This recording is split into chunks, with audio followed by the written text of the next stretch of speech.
English translation. 260th Contact, Part 1, Tuesday, 3rd of February, 1998, 22:27 hours. Edward, be greeted, my friend. It is a pleasure for me to see you healthy. The pleasure is all mine. Be welcomed, and sit down. Yes, it has already been a rather long time since your last visit, and a lot of things have arisen since then, especially in those circles that have determined the year 1998 to be the year of the Third World War, or the end of the world. Even the sects, esoteric ones, ufologists, and pseudoscientists of all kinds, including large parts of the astrologers and crop circle experts and so on. These things are very well known to me because we track them continuously. But usually, it only concerns sectarian and delusion-believing nonsense, which is why we should not talk about these things any further. But what concerns the truth of the upcoming events, we should only talk about it in such a manner that nothing becomes publicly known about it. We want to avoid any panic and do not want to provoke any more delusions and hallucinations than what are already happening through the senselessness of the irresponsible terrestrial alarmists. With that, you are absolutely right. Of course, moreover, I also did not have in mind to take up anything of the idiotic alarmists and scaremongers of these irresponsible ones, for I think that there is already enough anxiety among the people of this earth. But still, it is a fact that the crazy preachers of the end of the world are experiencing an economic boom just this year. Especially since 1998 is a threefold year that, when divided by 3, yields 666, which in turn is contained in the number 1998 3 times. This, of course, gives occasion for the doomsday prophets and sectarians, etc., to bring everything negative and bad down from the heavens or up from the imaginary hell.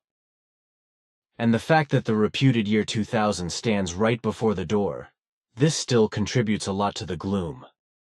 And especially in this respect, no one talks about or no one has a clue that our calendar is not correct at all, and that the year 2000 is long over, and indeed, since the year 1996, or rather since 1993, depending on which historically authoritative beginning of the Christian era is taken, whereby, according to my calculation, the year 1996 must have actually been the year 2000 AD. With that, you are not wrong, in terms of the aforementioned things.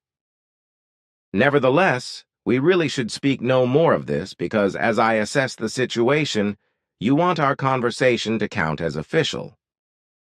And according to your stack of notes, you also have many questions. I have these indeed. In addition, I have here the handbook of our group, which we should plow through if you have enough time. There are also articles here that I would like to submit to you in order to hear your opinions about them. Today I have a little more time than usual, but should this not be enough, then I will visit you again within the next few days. I think this will be necessary anyways, for as I see, the handbook is very extensive, so it would probably be better if I would transmit it into my aircraft during our conversation, in order to work on it later in peace, after which I can then give you the necessary information within the next few days, which we will then probably have to discuss. Certain things also fall into Quetzal's area, so it would probably be a good idea if I would get in touch with him. Of course, that would probably be a good thing. Then leave me the material now, so that I can transmit it with this device here.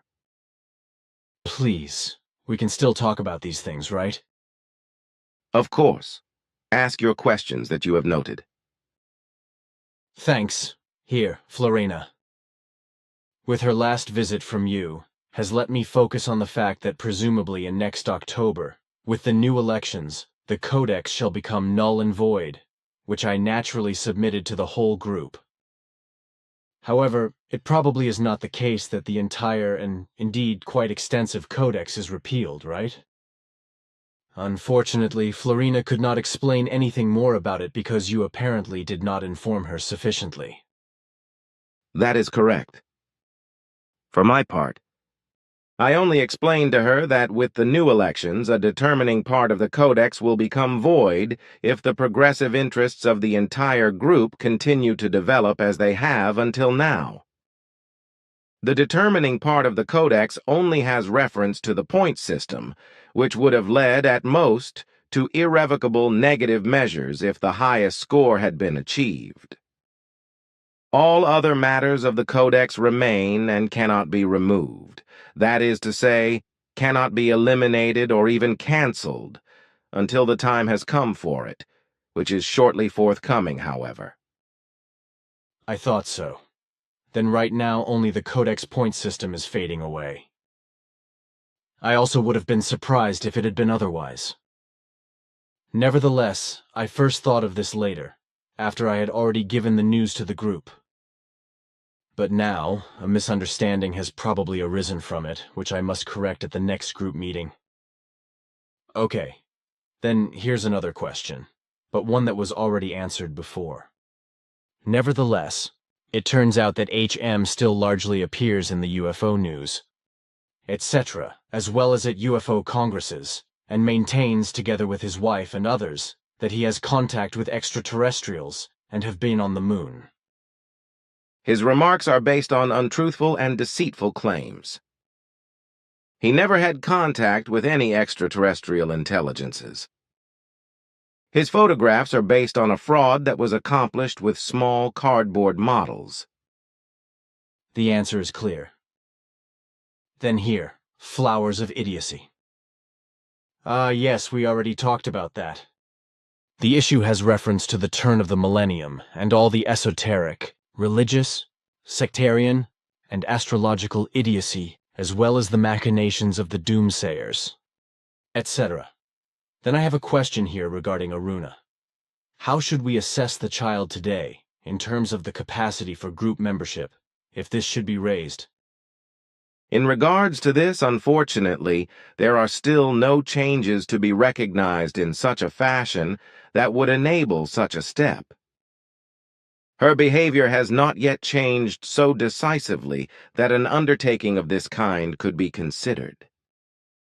And what is very regrettable is that Silvano cannot change what is necessary because he does not have the necessary factors for guiding and educating, which he would need most urgently.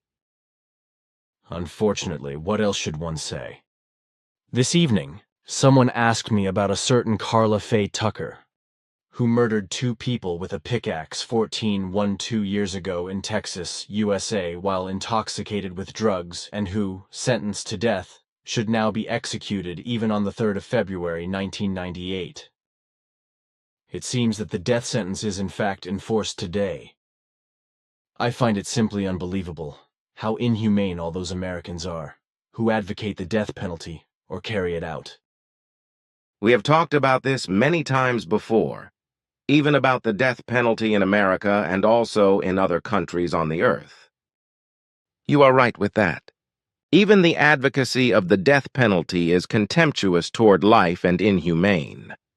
And suffering from this evil are all those pathetic creatures that are only human by name and that tolerate, endorse, or exercise this perverse form of punishment. In the truest sense of the word, they are inhumane and life-despising murderers, in many cases worse than the actual delinquents who consciously or unconsciously made or make themselves guilty of murder, because in every single case, both their consciousnesses as well as their psyches were or are impaired somehow in their function. Therefore, they need help and not vindictive, autocratically judicial cravings in order to get on the right path and achieve the right, healthy, positive, life-affirming, and evolutionary attitude. However, this can only be through a fulfillment of guidelines, which must take place at a suitable place of fulfillment of guidelines, and indeed, usually within a lifespan, in the truest sense of the word, if justifiable. Extenuating circumstances do not justify a shorter time, which is to be strictly clarified, however. but such largely requires other laws and handlings of laws than what are present in the so-called civilized countries, where inhumane crimes of all kinds are handled and judged far too lackadaisically and negligently, through which serious criminals or notorious criminals, etc., can commit new crimes and criminal acts over and over again once they are returned to freedom, without it being absolutely guaranteed that their fallible actions will never be repeated. You speak my mind and the minds of many others. When one thinks of those who are responsible for the jails, prisons, as well as psychiatric hospitals, who repeatedly release prisoners or send prisoners on leave, who have, for example, raped and maybe even killed children or women, or else those who have otherwise committed serious crimes, one must ask himself, from where do these responsible persons get their autonomy to determine whether such criminals or otherwise serious criminals can be released or be sent on leave, who then commit new, serious crimes? Thus, these serious crimes can never be contained or even eliminated, due to the incorrect humanness of such responsible persons. That is actually so because those who carry out the laws are too lax and too falsely humane, which is why they give far too minor penalties and completely disregard the necessary safeguards. A lifelong sentence should not be restricted to a short term, such as 15 or 25 years, etc., but should actually equal the name, simply lifelong. And if I watch as the law judges on earth handle the criminals and felonious ones, so to speak, with velvet gloves, as you once said, then it makes me nauseated. That also applies to murderous machinations where alcohol is involved. This substance still counts today, at least in the Christian-oriented countries, as a luxury and not as a narcotic, which is actually what it is for many people. Therefore, a vehicle driver who is under the influence of alcohol is still excused even when he knocks down and kills one or even several people because drunk driving is still considered a minor offense. And in cases of deadly accidents, it is very often only punished with small fines, if at all. This evil is also well known to me. Even your brother Carl was killed by a drunk teenage driver, for which this only received a very small fine. Exactly. But now, I have here another question. Anti-gravity. Simyase once told me that both heat and cold are connected with it. That is quite right, however, not to be regarded as the rule. Heat and cold play a role only in the form that through these, electric energy, that is to say, electromagnetic energy, is produced, from which then, among other things, anti-gravity arises through certain processes. Can or may you explain that in more detail? No, because the time is still not right for that. It would be too dangerous for the humans and their applications of technology if they already fully mastered anti-gravity.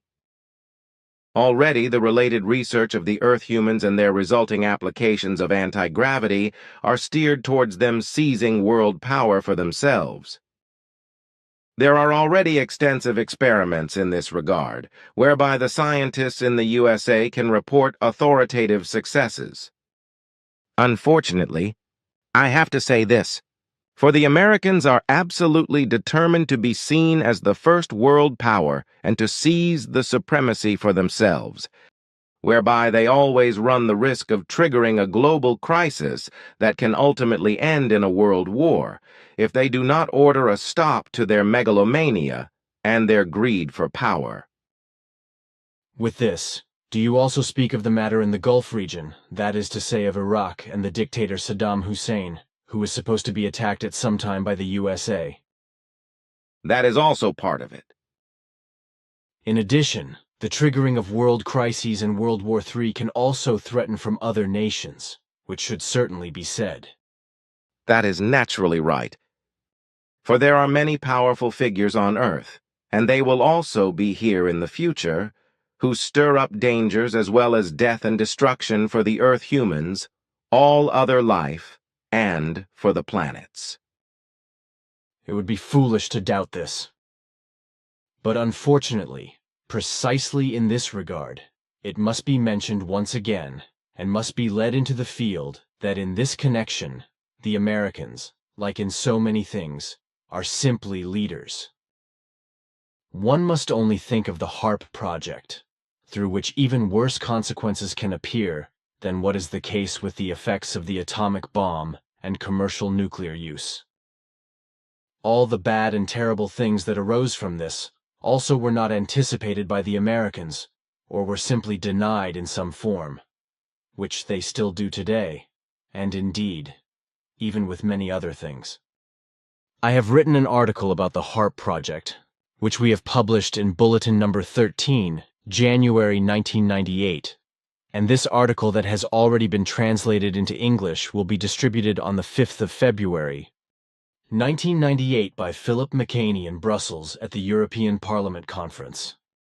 This naturally will not bear much fruit because with certainty, there are the most diverse elements, that is to say, scientists and military personnel and so on, who deny the true facts and try to disprove everything as is usual in such cases.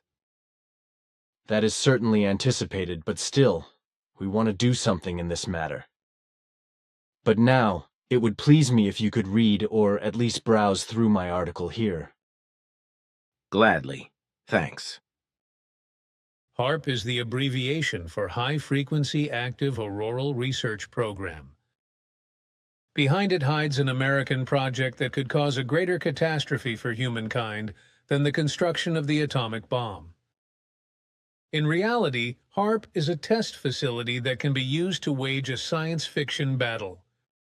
It is an almost insane experiment, as it is planned to bombard the sky with energy beams through the huge antenna system that hides behind the harmless name HAARP. The energy beams are bounced back from the ionosphere as extremely low-frequency ELF, electric waves, which are then transformed into an insidious weapon. 1. ELF waves penetrate the brains of humans and animals when directed at them, not only incapacitating the victims and thus rendering the human beings unable to fight, but also causing them to go insane. However, ELF waves are also useful to the military in other ways, as they penetrate even stone and steel walls, etc. 2. ELF waves improve radio contact even in thick bunkers and in nuclear submarines, etc. 3. ELF waves also penetrate the ground and can thus detect hidden bunkers. 4. ELF waves are also capable of detecting and locating missiles, aircraft, and other flying objects even behind the curvature of the Earth. 5. ELF waves are such that they can jam all enemy electronics and radio. However, all this is only one side of the HAARP technology, for at least as frightening are the possible side effects that need to be considered. The fact is that no human beings yet know how the ionosphere reacts when it is blasted with energy beams. It must be remembered that the ionosphere is very sensitive. Together with the ozone layer, it shields the Earth and all its life from deadly space radiation. It is quite conceivable that the additional energy radiation from HAARP could not only disturb but destroy this sensitive system, including, of course, the ozone layer. The military and its scientists, of course, do not want to see the dangers and simply assume that nothing will happen. Hence, they just carry on, despite admonishing voices. In 2003, 180 antennas are supposed to start the madness. However, tests are already underway with about 60 antennas completed. A forest of antennas is being built off Alaska's mountains to create a test zone for the radio war. The function is to be as follows. Above the ozone layer lies the sensitive ionosphere. This is a layer of gas that is enriched with electrical particles, ions. HAARP, as an ionospheric heater, uses its antennas to launch focused high-frequency radio waves at specific areas of the ionosphere, creating artificial ion clouds that bulge out and act like lenses. These then reflect back the ELF waves, which have an extremely low frequency. These can then be used to locate flying objects, for example, as well as for other and disruptive as well as lethal purposes, and can also be directed to other zones of the Earth's surface, depending on the launch angle of the radio waves through the ion lenses. Mars lost its atmosphere a long time ago, and now the Earth may soon be threatened by the irresponsibility and madness of the Americans, who are also responsible for the most destructive madness of the Second World War, the atomic bomb. Although the U.S. government denies that HAARP is a purely scientific facility, the truth is that the project hides a gigantic radiation weapon, which is a new, huge military potential that can also pose a huge threat to the entire planet and all its life forms. The obligatory environmental study for HAARP mentions changes in the ionosphere for safety's sake, which could also affect the ozone belt, among other things, but significantly this study was not prepared by the U.S. Environmental Protection Agency, but by the Air Force and the Navy themselves. Actually, it is no question why a state like America wants to shoot up the ozone layer and the ionosphere with radiation cannons, if one knows the line of thinking of all those who always want to be the biggest and most powerful, for which, of course, all those Americans who are against it and really positive human in their attitude are not to blame, not even for the fact that certain elements of big brotherly form have the say or shout yay and hooray in the same framework with them. The question is, however, why we knowingly take the risk of an uncontrollable chain reaction, at least in the ozone layer and in the ionosphere. The question is probably answered by the fact that, on the one hand, job creation is crucial for the military and the large and small companies involved, and, on the other hand, the possible applications of HAARP as well as the money coming into circulation and, not least, the power associated with it. With HAARP, forces can be unleashed that until now every potential opponent has had nothing to counter with that would be even remotely equivalent. Up to now, every nuclear attack scenario has included several nuclear explosive devices detonated at high altitude with a high EMP electromagnetic pulse. With HAARP as a weapon, this effect is also achieved without the radiant energy of the atom. HAARP can do much more, because it can also be used to look deep into the Earth, for example, to find deposits of petroleum or, as already explained, to locate secret bunkers. The fact that certain rays can be not only dangerous but even deadly for human beings, plants and animals is simply accepted without hesitation. HAARP can be used as a super radar and destroy cruise missiles at the same time, but that does not justify playing with the lives of humanity as well as plants and animals and the existence of the planet. However, this does not matter to the military and big companies and those in charge of the U.S. government. On the contrary, they are happy that they do not violate nuclear test ban treaties to which no states adhere anyway, or only very few, or treaties on anti-ballistic defense systems or disarmament treaties. But they are also happy about the fact that, at least until now, their criminal activities have not caused a great stir in the world public, because they have been mostly hushed up so far, but also because the people do not care at all. Radiation cannon and microwave wars are about to become reality. But the human beings of the Earth cannot effectively afford to lose either the ozone layer or any other sphere surrounding the Earth, or even their own lives and those of the plants and animals. Earth humans cannot afford to poke around in the atmosphere with gigawatts and make dents in the various spheres, or disturb their harmony or even destroy them. At the very least, the folly will inflict wounds that can never heal, endangering all earthly life perhaps forever. At present, the facility is still in weak test operation, but disturbances are already appearing in the world climate that can no longer be overlooked. But this fact does not concern the HAARP officials and their co-screamers in any wise. They even deny that the global natural catastrophes have anything to do with the dangerous experiments, whereas the Pleiadians, Pleiaren, declare that there are indeed connections, as also with regard to environmental pollution, global warming and environmental destruction, by which floods, volcanic eruptions, earthquakes, and storms are triggered, which also results from the currently still minimal HAARP tests.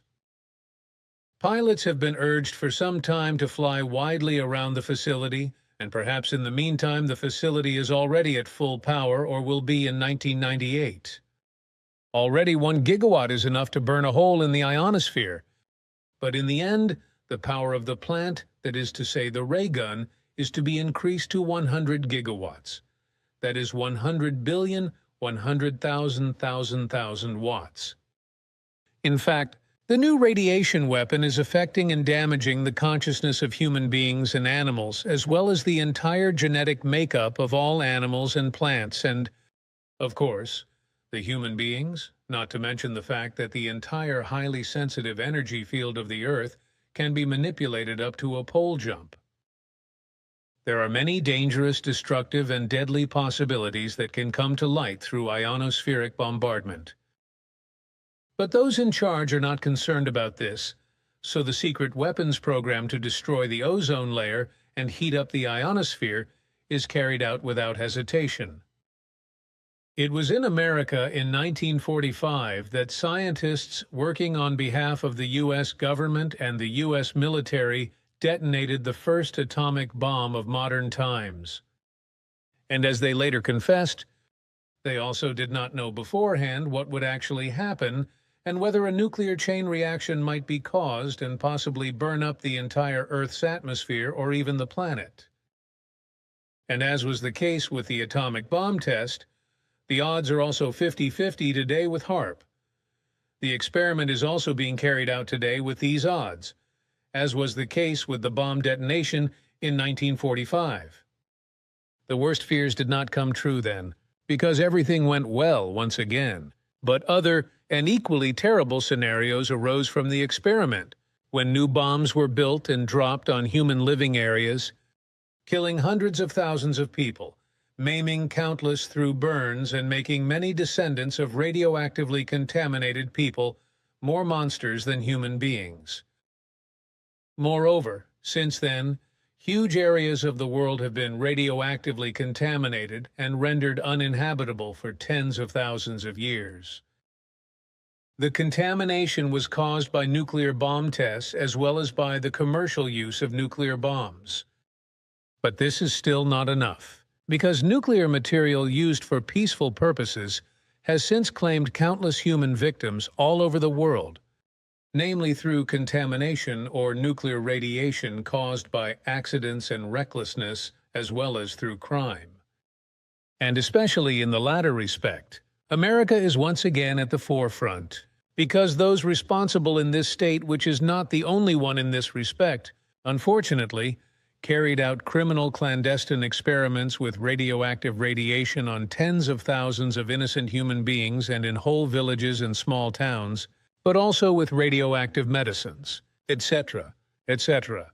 These are facts that have now become public knowledge, at least in part, but on the one hand they have by no means all been uncovered, and on the other hand, they are so inhumane that one has to ask oneself whether those responsible and the proponents of these machinations were and are still human beings themselves, or only monstrous, bloodthirsty, and irresponsible monsters.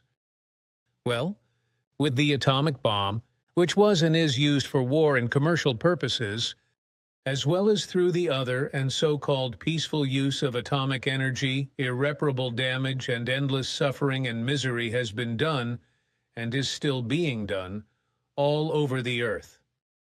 Nevertheless, the Americans continue and are now secretly planning a new crime against humanity, a highly explosive series of tests for the introduction of a new, futuristic, destructive, and lethal weapon system that can be equally destructive and lethal for the entire planet and all its life forms, which, as we know, also include human beings. The outcome and the long-term consequences of this madness are as uncertain as they were when the first atomic bomb was detonated in 1945. It is true that there are horrified scientists who have nothing to do with the whole thing and who are of the opinion that once again the entire life of the Earth in its present form and even the entire existence of the planet are at stake due to the lust for power of Earth humans, and especially that of the U.S. military and those responsible for the U.S. government. Among all those scientists who are still aware of their responsibility, HAARP is considered to be one of the greatest threats to the ozone layer. But this is only among many other influences that HAARP can also cause in other spheres, and on Earth as well as in all life forms. The possibilities range from skin cancer to climate zone shifting, from tremendous storms and droughts to floods, earthquakes, and volcanic eruptions. These are all things that are already commonplace and are caused by the madness of overpopulation and its consequences, such as environmental destruction and pollution, and the resulting greenhouse effect and shifting of the Earth's surface weight, etc., etc., for some time now. However, the already ongoing HAARP experiments have also been to blame for this, through which climate changes and thus earthquakes, volcanic eruptions and torrential storms and environmental catastrophes are triggered worldwide, which is of course denied by those responsible for HAARP, to which the Pleiadians play and declare that this is indeed the case and that HAARP will cause so much damage, suffering, misery, hardship, devastation and destruction in the long term that a rebalancing of nature and all life will no longer be possible, because long-term effects will arise which will have such a negative influence on everything and which will not allow for any recurrence. For some time now, ozone killers such as CFCs have been hunted down worldwide, which is also correct. The Americans, however, are just as unconcerned about many aspects of environmental protection as they are about the promotion and preservation of life in general, as evidenced by the death penalty, which many Americans hype up to the point of glory and apply mercilessly. And as the U.S. officials and their shouting supporters, behave high-handedly in these matters, thus they also do so with their new weapons system, HAARP, going over all the heads of all humanity to shoot dangerous holes in the sensitive ionosphere and endanger all life on Earth. They simply take the right to decide and believe that nothing is above their damnable madness of might and megalomania. HAARP damages and partially melts the ionosphere, creating the danger that cosmic rays can penetrate unhindered. This alone testifies that HAARP is an irresponsible project. However, the madness already has a history, which is usually concealed from the people. As early as 1958, 3 atomic bombs were detonated in space in order to influence the weather. After this madness, it took only 2 years before a whole series of climate catastrophes occurred as a consequence. In 1961, 350,000 copper needles 2 to 4 centimeters long were fired into the ionosphere, after which the Earth retaliated by causing an earthquake of magnitude 8.5 in Alaska and a large part of the coast in Chile to slide into the sea. Then in 1963, the Americans and the USSR detonated 300 megaton nuclear bombs in the stratosphere, tearing huge holes in the ozone layer. And these are just a few of the crimes against humanity committed by the Americans and the former Soviet Union. For the truth is that several dozen such crimes are the responsibility of the Americans and Russians, as well as the French, Israeli, Chinese, and others pulling the same rope. What may now come from HAARP may be far worse than anything that has gone before. The danger comes from Alaska, 320 kilometers northeast of Anchorage.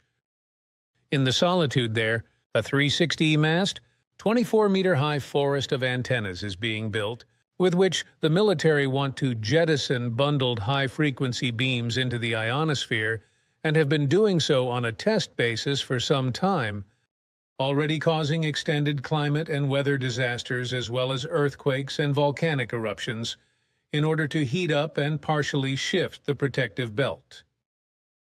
This burns gigantic lenses into the ionosphere, through which the rays are then bundled and sent back to Earth.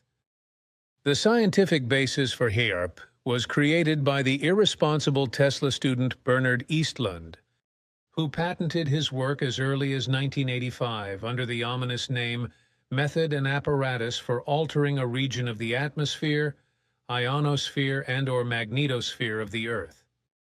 A project that means global vandalism because huge amounts of energy in gigawatt strength are shot into the upper spheres of the Earth, whereby it cannot be estimated in any wise what will happen to the Earth and its entire life forms of human beings, animals, and plants in the earlier or later future.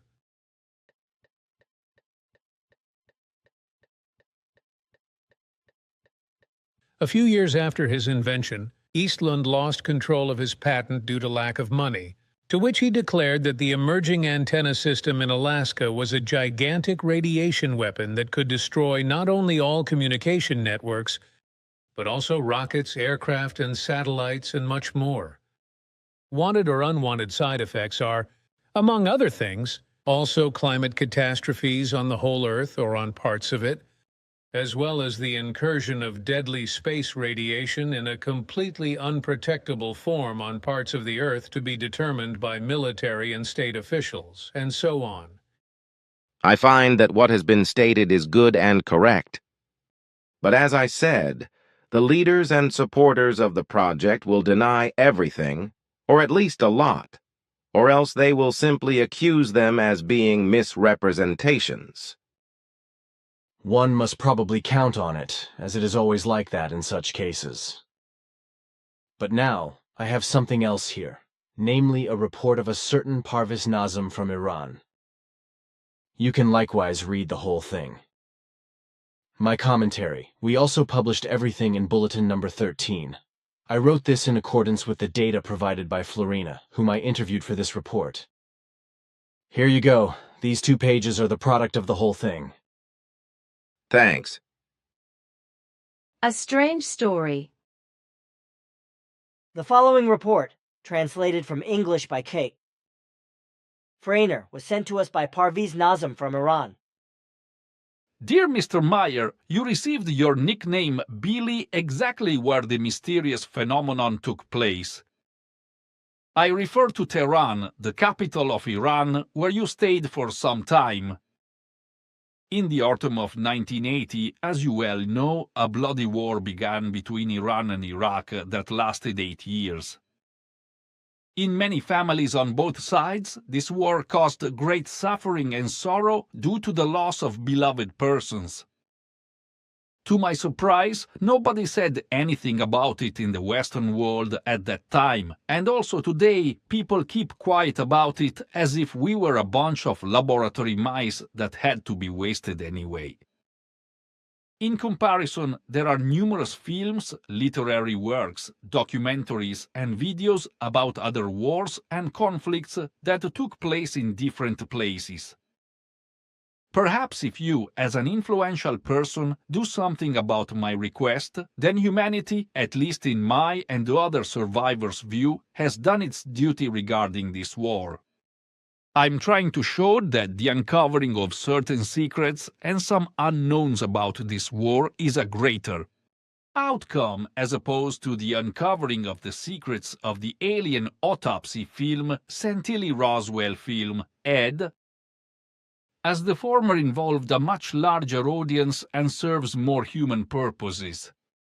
Here is my story. On the first night of the war, in the autumn of 1980, along with about 2,000 army recruits who were spending their military training at a base called Farhabad, I observed the most bizarre and inexplicable phenomenon that ever happened to us.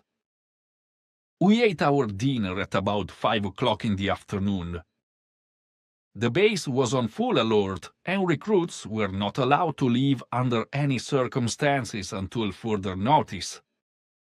Suddenly, the whole world was filled with sounds, explosions, and anti-aircraft gunfire. We all left the cafeteria to see what was going on. Someone pointed to the sky and shouted, "Here they are, the Iraqi jets!" There were 9 glowing objects, arranged in groups of 3 and forming triangles, hovering motionless over our anti-aircraft battery, 5 kilometers away to the east. Every gunner in the area who saw these objects fired at them. Within a few seconds, our missiles were fired. To my surprise, the objects did not move at first. So I thought that they would be shot down within a very short time. But when the rockets almost reached the bodies of these things, the objects went up vertically, the speed was tremendous, and left the rockets far behind, which finally exploded. Immediately afterwards, the objects returned to their original location, keeping their triangular formation. This continued until no more rockets were fired. Silence spread everywhere. I heard a voice in my head. "Is that all? Let me show you what firepower is." As this thought came up in me, the objects dived down on us. It took them less than 10 seconds to be over our heads. I had already shouted loudly, "Run for your lives! These damn sons are trying to kill us," and everyone responded to my shout and ran to the foxholes we had dug around our barracks that same day. I threw myself into the nearest one. 2 seconds later, I heard myself saying to myself, "Get up, coward! You call yourself a soldier. You hid in that hole for hours and no bullet was fired and no bomb dropped." I left the foxhole and looked up at the sky to see where the objects had flown to. It was amazing. The sky was not the sky of 1700 IRM-operators. It was dark and dotted with stars. I looked at my watch. It was about 21:30 lashes. I looked around me to tell everyone that the danger was over.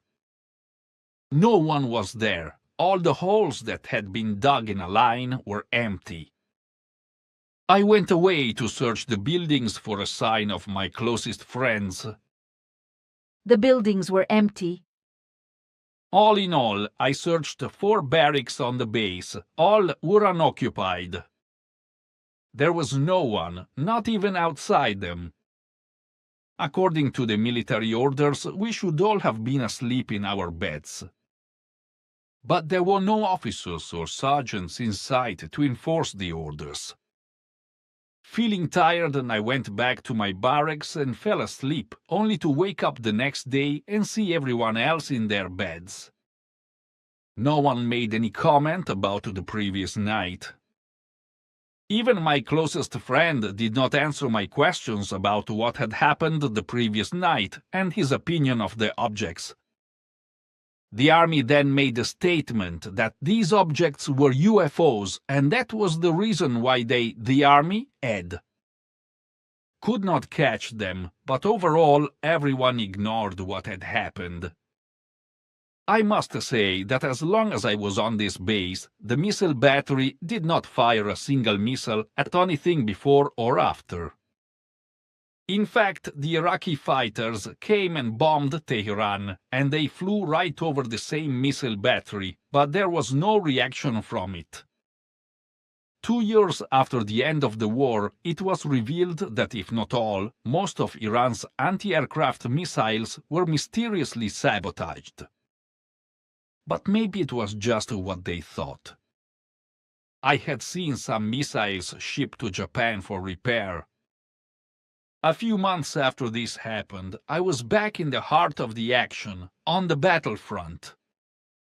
I came back alive, and I'm absolutely certain that it was time for me to be killed, but that I either reacted correctly in the danger or otherwise survived the direct hits on our position. Mr. Meier, I have estimated that around 4,000 people were taken that night. I mentioned earlier that I investigated 4 buildings and found them empty. There should have been 100 persons in each building at that time. So this means that I'm sure about a kidnapping of 400 persons. Since there were 2 army bases in that area, each with a capacity for about 2,000 persons, I conclude that about 4,000 people were abducted or silenced that night. Is this enough people to help me get your agreement that this case is as legitimate as the alien autopsy case? Is this case sufficiently mysterious to raise a question about what happened to your Pleiadian friends? Was this war supported by any extraterrestrial beings? Have they tried to test the survival of the fittest theory? Did they try to inject paranormal powers into soldiers to help them survive in serious combat situations or to produce tougher soldiers? Were they in contact with the US military to try to keep the Iranian army away from their air defenses so that the Iraqi forces would have air superiority? What were the aliens doing to us when they took us to their underground bases? I had wet reddish earth stains on my uniform when I left the foxhole. The earth in and around the foxhole was yellowish and dry. Why am I full of pain in my body?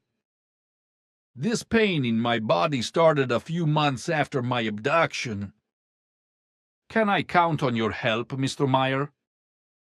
You are my last hope.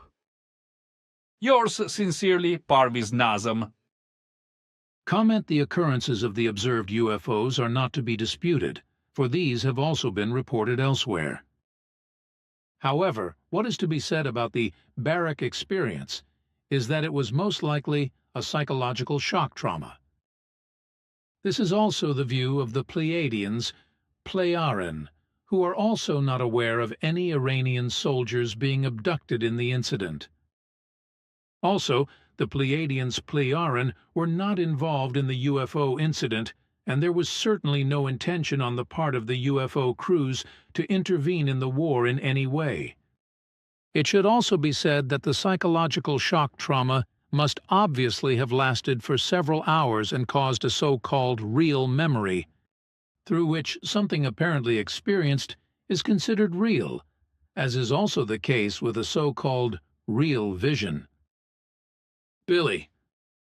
Florina reported to me about your questions, so I have also endeavored to get closer to these concerns. And I can say the following. At that same time, in the aforementioned area, observations were actually being carried out by several aircraft of extraterrestrial origin, namely by members of an Earth-foreign race that stands in no relation to us. According to our investigations, however, they did not interfere in any events. Rather, they behaved passively. At the same time, however, the Iraqis released poisonous gases into different military positions of the Iranians through rear front fighters, which caused hallucinatory effects and dangerous long-term consequences under certain circumstances. But both the Iraqis as well as the Iranians retained silence over this. The poisonous gases attack, among other things, the internal organs of the body and alter the genetic information factors, resulting in mutations and other disturbances. Unfortunately, this also happened during the Gulf War. For also there, rear front fighters secretly worked in the same way as in Iran, through which the drawn-in multinational fighters were affected, especially Americans, who were severely harmed health-wise. These poisonous gases, however, were further introduced in and behind the ranks of the attackers by rockets and artillery shells, by what means many people were contaminated. Then, as a result of those who were contaminated later performing acts of procreation, the descendants became mutilated during the development period in the womb and came into the world as heavily deformed beings. Now, in terms of this strange story that Parvez Nazem tells, it is to be accepted that he was attacked by the hallucinatory gases of the Iraqis and, accordingly, actually had hallucinatory experiences and shock trauma. Consequently, he considered everything as real, as you described in your commentary. Thanks. Then here's the next question. In the 238th contact on 18/5/1991, we talked about the dangers of microwave C Pleiadian Pleiaren contact reports, Volume 6, page 325 at SEQ. Concerning this, I would like to read aloud the conversation that we had about it. You once told me that microwaves are very dangerous, which is why one should not cook with them, etc. You then explained the following. But now, regarding microwaves, I will be happy to explain to you briefly that these are extremely dangerous for humans. They not only destroy the psyche of humans and animals and the life of plants in severe cases, but they also impair, such as in humans, their entire brain functions up to brain damage, whereby also cancer can appear, which is also already the case with the Earth humans. Regarding the aluminum particle, it is to be said that aluminum particles taken in by humans are hazardous to them because they release, among other factors, the terrible Alzheimer's disease. In terms of cancer, it is to be said that in the future, the microwave will increasingly appear as its cause, for microwaves are, unfortunately, becoming more and more heedlessly as well as irresponsibly used for all kinds of purposes. Cooking with microwaves destroys the vitamins and, at the same time, is to be specifically described as a great evil, this along with many other misuses. Even the eyesight of humans and animals is endangered by microwaves, and in the specific case, the cataract is to be mentioned, which can be caused by microwaves more and more. Different types of cancer, as I said, increasingly have microwaves as their cause, but in addition, simple and non-cancer condition damage to cells will appear more frequently and cause many other evils. Through microwaves, it frequently occurs that the fruit of pregnant women is harmed or even destroyed and becomes missing. And in this connection, the unknowing doctors are not able to determine the origin of this because they simply lack the necessary apparatuses and tools as well as the necessary knowledge. But that is not enough. For the woman's fertility is also endangered by the waves because it is very easily destroyed by these waves, as it is also the case that the man is robbed of his procreative power. On certain worlds that are well known to us, it is common with the humans that women and men can be sterilized by microwaves in order to counteract an overpopulation of the planets by the humans. But I, for example, was advantageously subjected to microwave treatment in order to get rid of nearly intolerable pains, to which I had fallen due to my knee osteoarthritis. Then, you said the following. Of course, because microwaves can, with reason, also have curative and progressive purposes and application possibilities when they are brought to application with intellect and reason. On Earth, these things and the concerns about microwaves are not yet so well known by the people and especially by the scientists and researchers, etc., that they would be capable of fully handling these powers, which is why at present, and for the upcoming future, they cause more harm than successes achieved in the positive. I then asked you further 241st contact of the 3rd of February, 1992, see page 70 at SEQ. Since we are already talking about food, how does it actually behave in relation to food that is cooked with microwaves?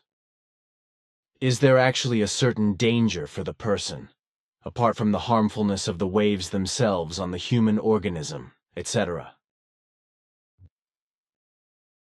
Then, you gave me the following answer, which seems to contradict itself with your prior statements, since you said that cooking with microwaves is harmful. I assume that you probably expressed yourself too imprecisely for us Earth folk, which is why we probably misunderstand something. You said, The use of microwaves for the preparation of food is safe, as a rule, if your question relates to the microwave's influence on the food and its consumption. The person can quite safely eat microwave-prepared foods. Only the microwaves themselves are dangerous if the person is hit by these. Many microwave ovens shield the microwaves in no way, whereby humans, and even animals and plants, are hit by these and are damaged health-wise. Thus, the danger for humans, animals, and plants lies in the microwave radiation itself, which can lead to very harmful effects on all living organisms, apart from the fact that, for example, microwaves applied medically in the right dosage can very well be beneficial to health. First, you said that using microwaves to cook is harmful, but here you said that cooking with these waves is not harmful. How should we understand this now? It seems that I did indeed express myself unclearly at that time. The facts are as follows. Cooking with microwaves is actually extremely dangerous, but only in the sense when the food comes into direct contact with the microwaves, so thus, if the food is directly irradiated with microwaves.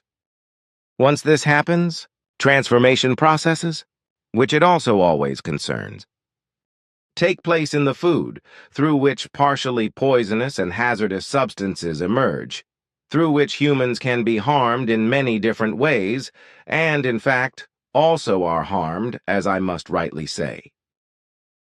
Due to the direct irradiation of food with microwaves, the cooking item succumbs to a transformation through which health-hazardous substances develop. But otherwise, this is not the case, and cooking with microwaves is totally harmless. If the ovens are constructed in such a way that they are only heated up by the microwaves, and indeed from the outside. Consequently, no waves can reach into the actual cooking item.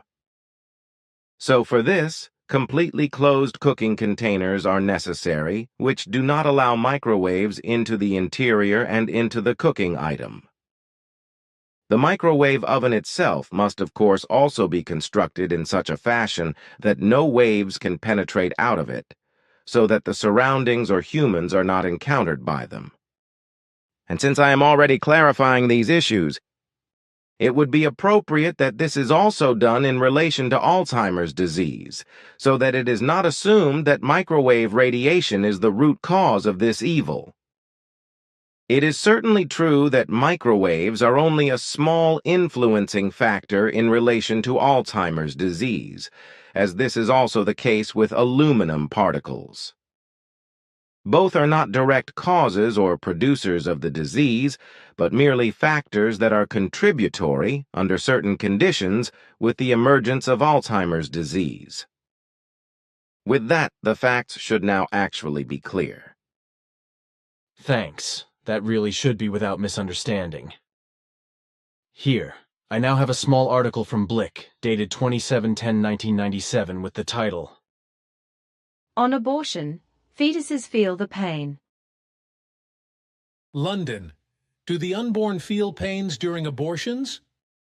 On this controversial issue, British medical experts have now given a clear answer. Yes.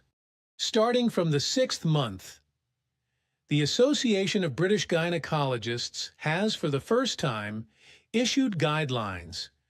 With an abortion, an anesthetic should be used starting from the 24th week of pregnancy. It should be administered several hours before surgery in order to ensure that the fetus really will not feel anything more. Still 10 years ago, experts believed that newborns couldn't even feel any pains.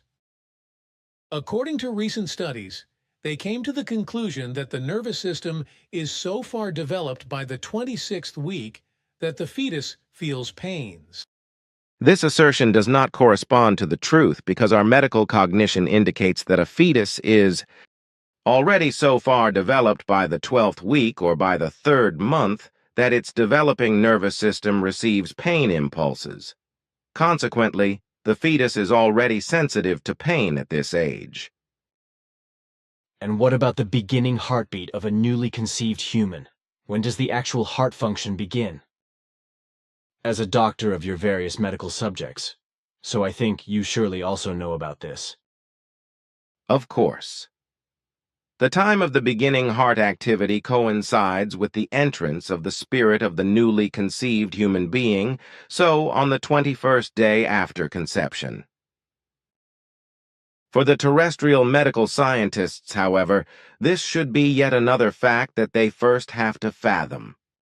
Although efforts in relation to this have already been running for quite some time, the necessary cognition is still missing, which is also connected with the fact that also the apparatus-related conditions that are necessary for this still leave very much to be desired. Asthar Sharon, that is to say Aruseak or Atar Saran and whatever else this criminal called himself, was eliminated in the Dal universe during a serious battle, as he was attacking a planet or something like that, as you have explained. Now, the question arose as to whether he is now incarnated again. Do you know something about this? What you say is correct, but whether he is now reincarnated should be answered with a no, for in the regions where he lost his life, no overpopulation problems prevail on the planet. Therefore, it will still take a very long time before he will be arranged into a reincarnation. To our knowledge, 300 years will pass when I make my statements in accordance with the earthly calendar. So other time relationships prevail there, whereby I have just alluded to the duration of a year. That planet, in whose outer space Asthar Sharon lost his life, and in whose otherworldly space, in accordance with the validity of that which is creational law, based, his spirit form, as well as overall consciousness block, newly established themselves, has an orbital period around the central star that corresponds to 486 days, according to the earthly standard. Moreover, a day has 27 hours and a little more than 36 minutes, measured by an earthly hour. I actually did not want to know that so precisely, but in any case, dear thanks for your remarks. Here, I have another question, which I actually already answered, however, in Bulletin number 12 from December of 1997, because it was faxed to me as a reader's question for the Bulletin. Nevertheless, I would really just like to hear your opinion again. You already gave me an answer about it 2 years ago, when I asked you whether my calculations are correct, which you affirmed at that time. Here is the relevant excerpt from the bulletin, if you want to read it. Reader's question. There is so much talk about the beginning of the 3rd millennium. When will this actually begin now, and how do the Plejaren view this? Uwe Stein, Germany. Answer. The matter is actually simple to explain, but everything for this must be considered from the ground up, namely from the beginning of the year 1. With today's calendar, this began on the 1st of January of the year 1 and ended on the 31st of December of the year 1. In this consequence, the first decade ended on the 31st of December of the year 10, and the first century ended on the 31st of December of the year 100. From this, it clearly follows that the first millennium ended on the 31st of December of 1000, and then began the second millennium that, in turn, ends on the 31st of December of 2000, after which then, on the 1st of January of 2001, the first year, as well as the first decade and first century of the third millennium begins. The time of a year, so 365 days, must be understood as a stretch and not as point. Therefore, a year always lasts from the 1st of January to the 31st of December. With the arrival of the 31st of December of 2000, the second millennium is completed, so after that, on the 1st of January of 2001, the third millennium begins. Therefore, on the 1st of January of 2000, neither a new decade nor century, nor even a new millennium begins, but only first on the 1st of January of 2001, after which then 65 the 124 days must expire before the year is completed, and thus the year 2002 begins. The length of a meter may serve as an interim aid for the understanding of the whole thing. This begins with the first millimeter, and then, after 10 millimeters, adds up to a centimeter, which is first complete in its entirety with all 10 millimeters. Consequently, a meter is also first full and can be designated as a meter when 1000 millimeters are lined up together. Accordingly, one can first speak of a year as a full year when all 365 days have expired, and indeed, even when a human being designates this entire time as a year, that is to say, as a running year or a course of a year. With the beginning of the year 2000, on the 1st of January, there is, therefore, no turn of the millennium. Rather, the flow of the last 365 days of the second millennium, that is to say of the 20th century, takes place even though this calendar, as has been shown, is false and does not agree with history.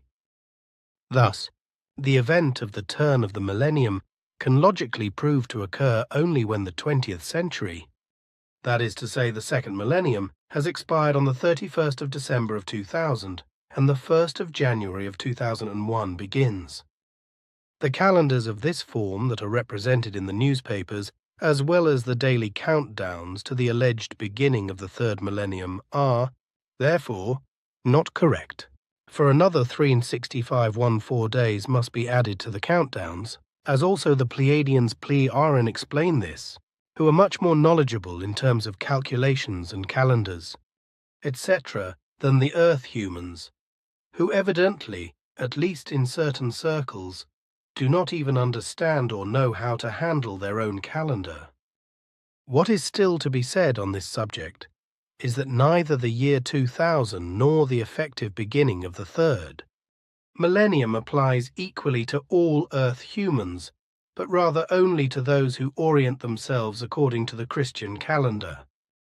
Thus, it follows that when those who accept the Christian calendar celebrate the third millennium a whole year too early, if the gross error still is not cleared up and is not resolved, several billion humans cannot begin it with them, and indeed, not only because their clocks run differently in accordance with the time shifts, but because they, in accordance with their religions, how could it be otherwise than with the Christians, have different calendars. Muslims, their calendar begins with the Hegira Hijra Custos departure. So with the emigration, that is to say flight, of the Prophet Muhammad aka Abul Qasim Muhammad ibn Abdullah, Das Muhammad, Arabic, the Praised One, born in Mecca around AD 570, died in Medina in 632 AD. From Mecca to Medina, an event that took place on the 24th of September in AD 622. In the year 2000, they will therefore first reckon the year 1378, that is to say the year 1379 at the beginning of the third Christian millennium. Jews, in the year 2000, they will reckon the year 5761, because according to their religion, their day of the creation of the world should fall on the 7th of October, 3761 BC, according to which, at the beginning, the third Christian millennium, their calendar must be numbered with 5762. Buddhists. With them, the birth of Buddha is taken as the beginning of the calendar. So for them, on the 1st of January of 2000, it will be the year 2543, and at the beginning of the third Christian millennium, it will be the year 2544. Billy. Your answer to the question is based on correctness. Nothing else must be said in addition to that. Then here is something else. In June of last year, I received the following from America, which you can look at here. Then, on the whole, I also gave an answer on 30.6. Shatati.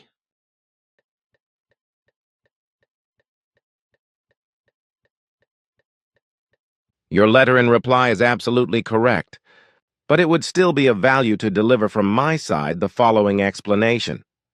We and other persons in your immediate and wider vicinity, in accordance with our own and also your clarifications, are well aware that many of your photos relating to our aircraft and others that are connected to us were maliciously falsified or were even imitated from the ground up and became falsified in this manner.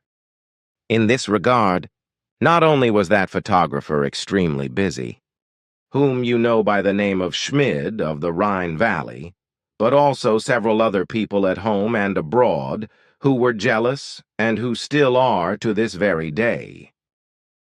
Among the forgeries and falsifications were not just the photos that showed our aircraft, but also those images that you made on your great journey. This is especially true for the Dinosaur images, as well as for the Apollo-Soyuz images, but also various other images belong with these. The 25th of June, 1997. Dear Billy, enclosed is my quick translation of a letter to the editor by Ray Rummel of England, which he wrote to the magazine 40 Untimes on account of your alleged dinosaur photos, which the magazine had apparently printed in issue 9157. Here's what the man wrote.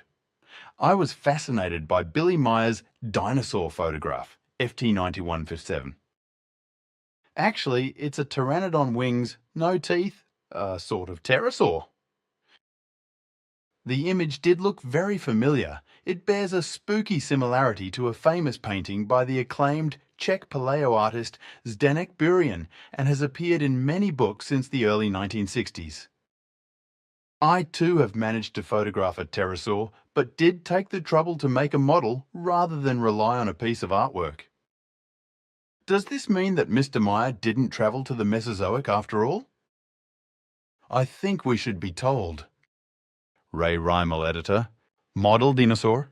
Berkhamsted, Hertfordshire, England. The enclosed illustration with text was sent to us by Norman DeCindis, who lives in Boca Raton, Florida, and who has already discovered several things in some magazines or on the internet and is always helpful to you. But this time, even he thinks that this accusation makes him sad, even though he still believes in your genuine contacts. But it is this sort of thing that turns people against Billy. As far as I know, he has also sent you these color images, but maybe not this letter to the editor. Salome and best regards.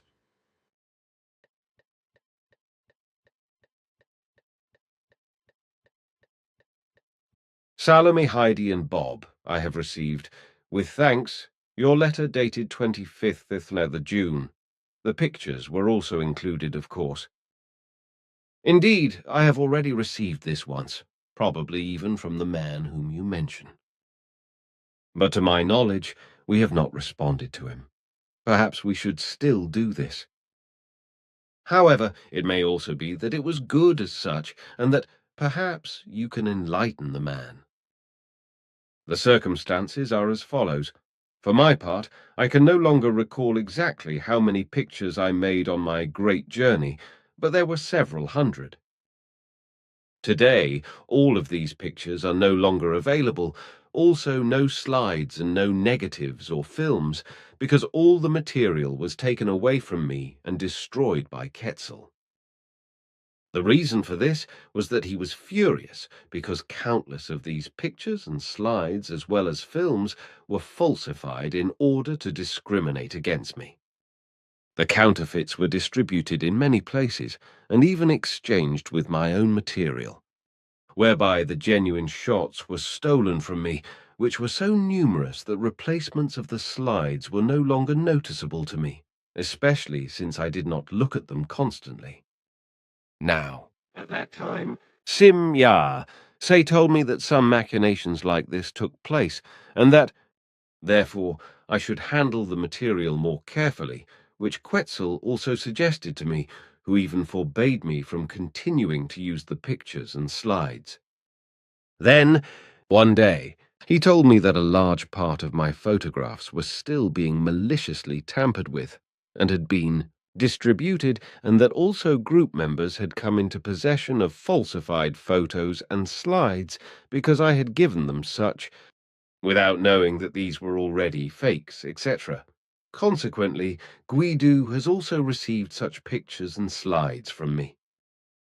Well, one day, Quetzal took all the material and destroyed it, through which greater harm should probably be avoided.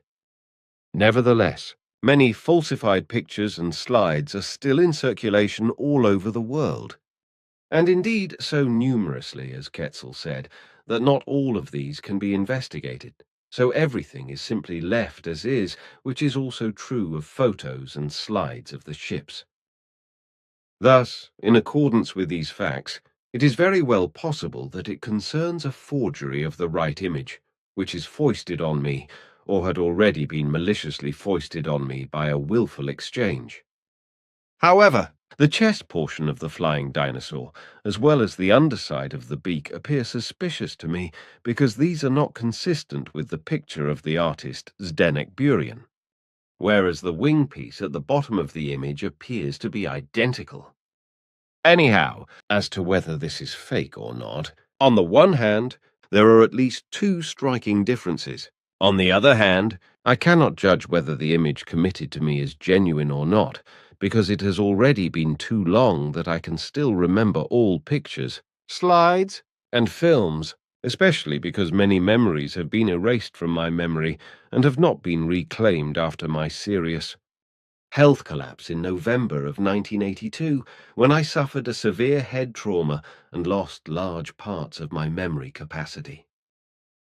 Now, of course, I will not simply let the matter rely on itself, but will ask Ptah at the next opportunity, who can surely give me information. But when he will come, I do not know, but I will fax you his answer promptly, as soon as he has appeared and has given me a suitable explanation. Unfortunately, up to now, the events surrounding the fakes and concerning the photos, slides, and films destroyed by Quetzal have not been mentioned much in the contact reports because everything took place outside of the public contact conversations. But I am sure that Ptah will answer the question, at least in the framework that he knows. Until then, all the love and all the best. 1937, Barthanilhers. Overall, as we've determined through detailed investigations, you had made 1,176 photos with your Olympus ECR 35mm camera, as well as 34 films with your movie camera that you could use with just one hand. Of the photos, several hundred were stolen from you, and moreover, at least which we could clarify, 230 of these were falsified. There was also falsifying through the manipulation of several films, and to be sure, in the manner that our aircraft were suddenly represented as though these had been suspended from thin strings or wires, etc. And so, the impression was made that these were models. Concerning the dinosaur images that were addressed in the letter to you, it seems to me, as you mentioned, that something is not right, for as I see, the two images are not exactly alike. It may be that it is a forgery that has been foisted upon you, like also so many other forgeries, as I already explained. But now, we can no longer investigate what is actually the case, unfortunately, because, as you know, Quetzal took all the originals and copies of slides and negatives, etc. from your workroom and eliminated them. So today, we can no longer investigate the concerns in this respect. Quetzal acted perhaps somewhat hastily? I do not think that was the case, for as it proved itself, it really was necessary. We also should have done the same with various images of our aircraft. A lot of harm would have been avoided through this, especially if we had secured the deceitful forgeries and falsifications produced by the photo and film counterfeiters. But in this connection, we had to comply with our directives, as this was also recommended to us by the High Council. We could and were allowed to intervene directly only in those concerns that stood in a direct relationship with us, and this was just your personal film and photo material.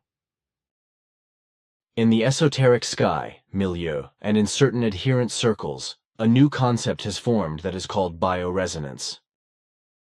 Do you know something about this? To lose too many words over that would be senseless, because it concerns newly devised nonsense without any reality content. Thus, there is no value in talking about it.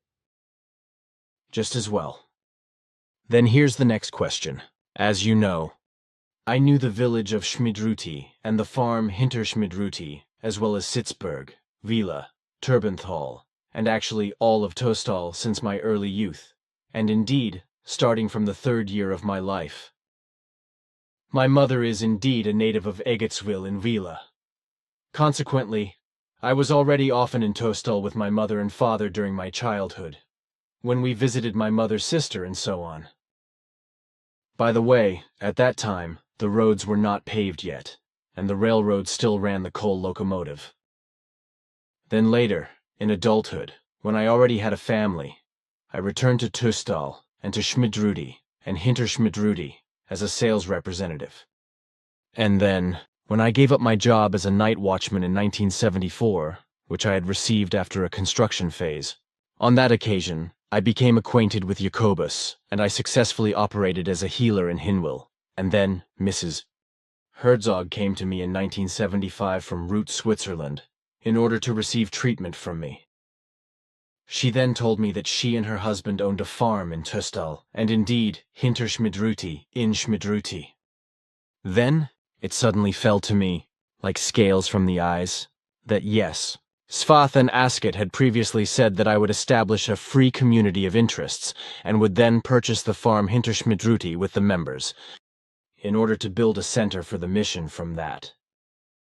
Suddenly, I also saw all the pictures again that I had been shown as a child as to how the center would eventually look.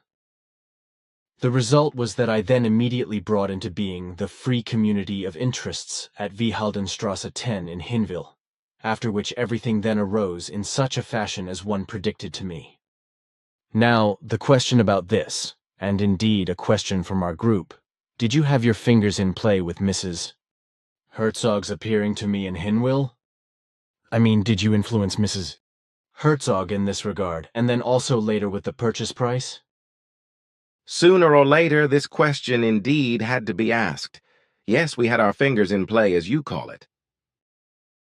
It was already planned since ancient times that things would arise in such a fashion as they have arisen and are today.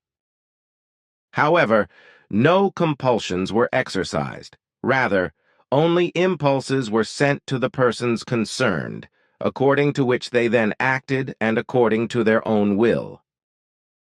That's exactly what we thought. Here, I now have a calculation for the circle number pi. Guido's work is the whole thing, as you can surely already tell by the handwriting.